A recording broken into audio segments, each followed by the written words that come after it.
Hi, and welcome to this review of the amazing Vacuum Flowers by Michael Swanwick in an edition that I've had since the 80s. I would say I bought it new fairly soon after it was published, and I've been rereading it ever since. So thank you, John from Sci-Fi Scavenger. This is the book that he didn't pick to read in August, but having seen it on his shelf, I just couldn't rest until I reread it myself. Come on, no chicken, you're not. It's a great book. Say hello to the camera, Reaper Cheap. And distracted by animals. What? It's a thing that happens. So yes, a great book. It is published in 1987, and I probably bought it around about that same time. I think it's iconic and an absolutely marvellous book. Obviously, I've been rereading it for years. And I also think that it's hard to figure out just how good it is unless you go and read it. So I went off to Goodreads and to Wikipedia, and their descriptions are shite. There's almost nothing there. It fails to in any way capture the maturity and complexity and the forward thinking that this book has. It's considered one of the early examples of the cyberpunk, but these days when people think of cyberpunk, they often think of William Gibson. And far from a dystopia, Swanwick has imagined a world in which humanity is spreading in highly innovative and unusual ways around the solar system and indeed further out. So, the protagonist of the novel is Rebel Elizabeth Mudlark, and I'll read the first few paragraphs here. She didn't know that she had died. She had in fact died twice, by accident the first time, but suicide later. Now the corporation that owned her decided that she should die yet again in order to fuel 1 million throwaway lives over the next few months. But Rebel Elizabeth Mudlark knew none of this. She knew only that something was wrong and that nobody would talk to her about it. And that sets up the scene for a completely alien life, from describing the hospital in which she finds herself, which basically, instead of walls, has vines. It has vegetation with roses growing out of it surrounding the area. That's the wall. Her doctor and nurse are all wet, have been programmed to be a doctor and a nurse. And we find out that in this particular place, I think it's in the cluster, people program themselves with wafers into a mindset, whether it's for recreational or professional purposes, and then they then face paint themselves so that people know what they've been programmed as. And this is wetware. I don't know that there are any other books that ever did wetware quite as imaginative and quite as innovatively as Vacuum Flowers did. It became a concept that was used often later on, both wetware, the using of wafers. Gibson does that as well, but in a completely different way.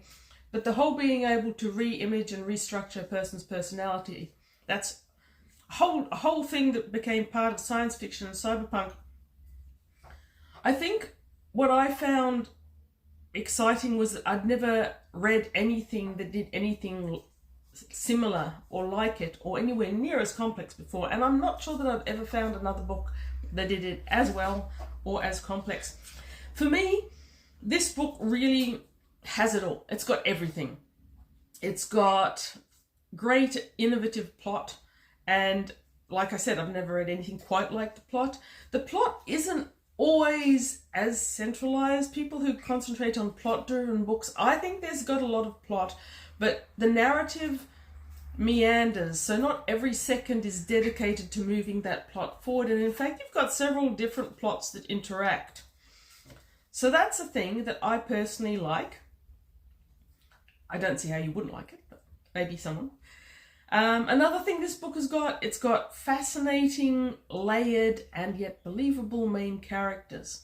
So Rebel Elizabeth Mudlark is our original protagonist, but she's joined eventually by Wyeth, and these are both far from uncomplicated individuals. Their characters are a major part of the story because Wyeth is a tetrad. He's had 4 characters wet-weared into his personality so that you've got a complex yet balanced character which provides purpose. There's a planner, there's a warrior, there's a clown, planner, warrior, crown, and priest or mystic. So you've got this balanced persona, and that was designed by him and Eucratia. Eucratia is an amazing wetware programmer, though she's first described as a persona bum and is a central part to the plot as well. Rebel Elizabeth Mudlark has just woken up and she knows nothing about how she's there, but she slowly finds it out. And she finds out why she is essentially in Eucratia's body and Eucratia isn't. And the nice thing about having this unconscious protagonist is that the way in which they and you learn about the world around them and the history is very organic. And I think that's very interesting. So it certainly has the plot. It's often action-packed in places, though the action stops and talking happens. If you want constant action, it might not be for you. But for me, the balance of action and the type of action and how it's portrayed is perfect. It's got some marvellous world building. Spectacular, marvellous. Visual descriptions are also lush and fascinating. Every time I reread this book, even I get something new out of it. I could pick up this book right now and start reading it again, having just put it down, and I'm still certain I could get more out of it. Every single time. So you've got the cluster, you've got a lot of areas where basically there is no gravity. I think most of them don't have gravity, or if they've got minimal gravity. You've got this hospital, if it's part of the cluster. Then you've got vegetation. You've got people who don't dress, act, behave in any way like a modern person or a person from the 80s. So Swanwick has created these fascinating societies. A lot of people who don't have a lot of money live in these canister cities, and later we find out that Rebel Elizabeth Mudlark is originally a tree hugger. Apparently humans have created these huge Dyson World trees that basically float in space, and you've got this three-dimensionality of habitat in which people live. There's also other societies described in some detail, but the main point of conflict and antagonism and plot is between Rebel Elizabeth Mudlark. She manages to escape from the hospital, and the fact that the company is trying to take away her personality. She doesn't know where to go, and she's scared, lost, escaping. She and Wyatt end up picking the vacuum flowers of the title, which are probably these very pretty blue blossoms. They live in vacuum, and they attach almost like with wire-like tendrils to the outside of any station, and they need to be picked. It's a very minor part of the story, but it's an important one, and I love the title, by the way. So having done that, she and wife connect, and they go out to live, hide, be, whatever, in these fascinating society that's evolved in. Basically, it sounds like shipping containers.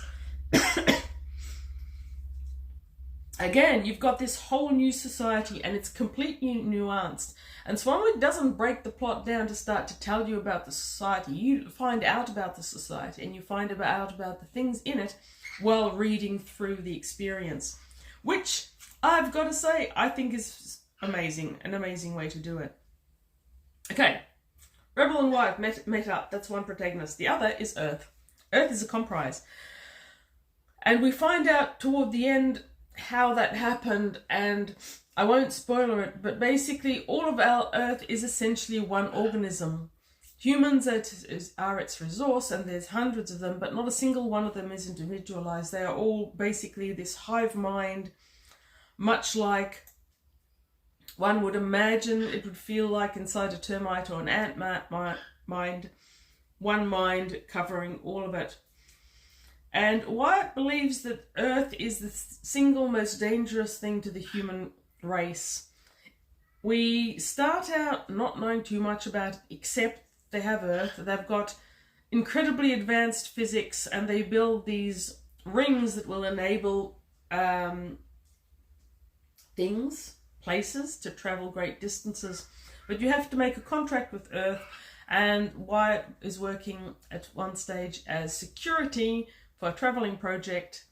A whole heap of clusters are being taken to Mars. People's Mars is this rigid collectivist state, and it is involved in terraforming Mars. It's got a 300-year plan on how to do that.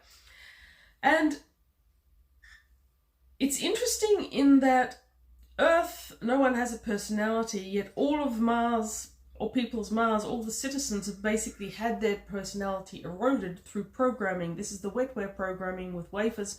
Basically, their position as a citizen with total loyalty to the project and owning nothing of their own is constantly being reinforced.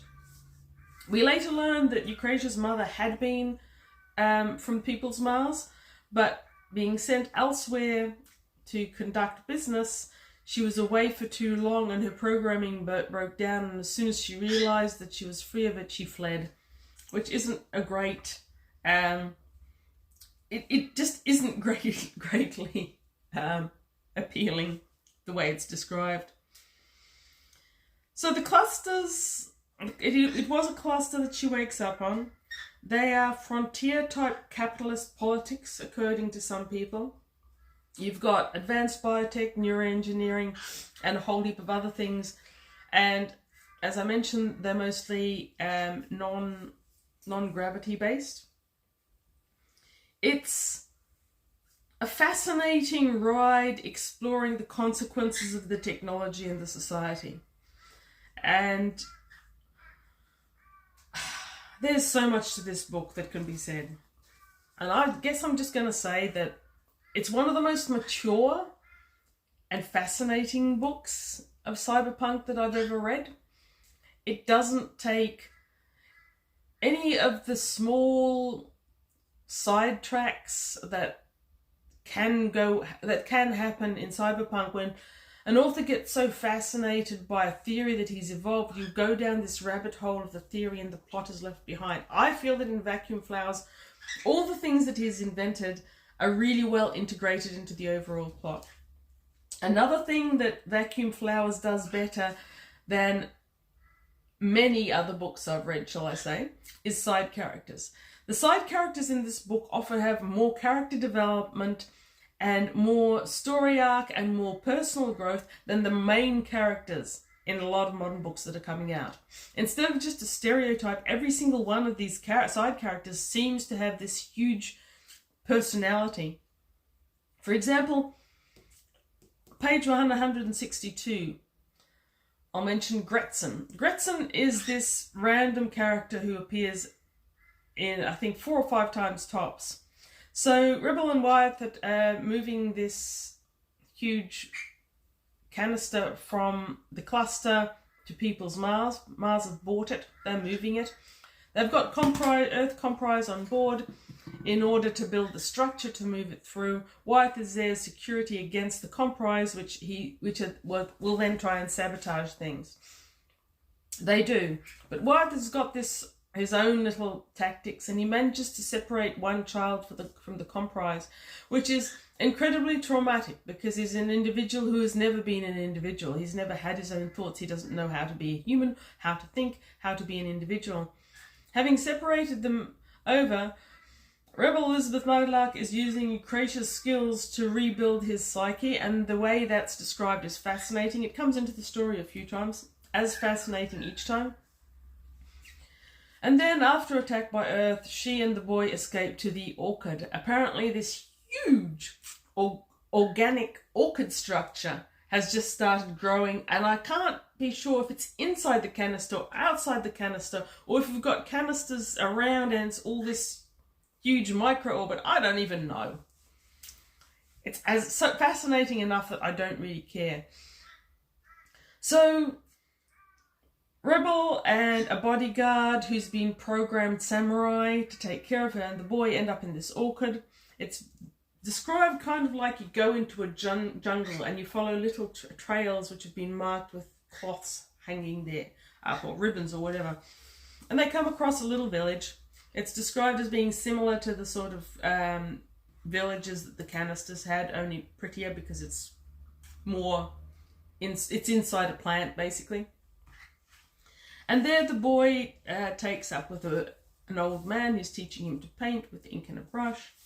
And the man's wife, Gretchen, we meet her 3 or 4 times, but she still manages to have such a strong character.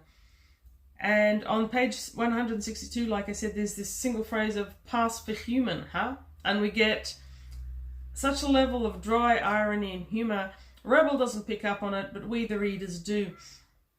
And we often have this in this book. We have things happening to Wyatt or Rebel that they are probably not picking up, but we are.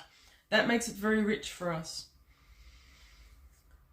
So, I did make notes.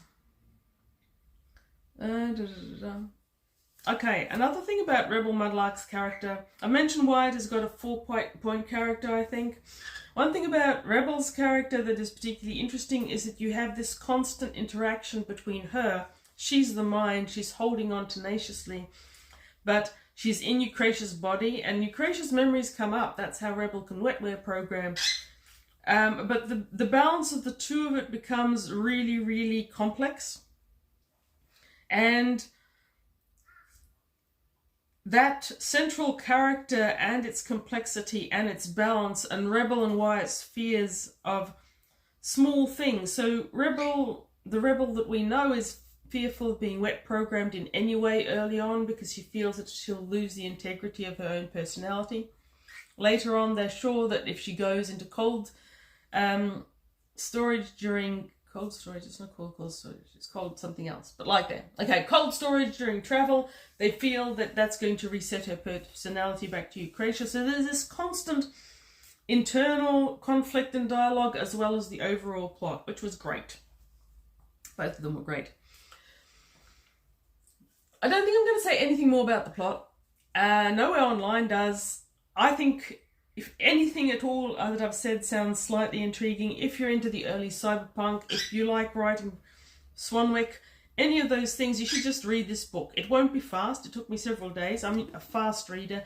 But in this not that huge book, it is only 335 pages. This took me days, not just because I was busy, but because it's such rich reading. You can't skim through it.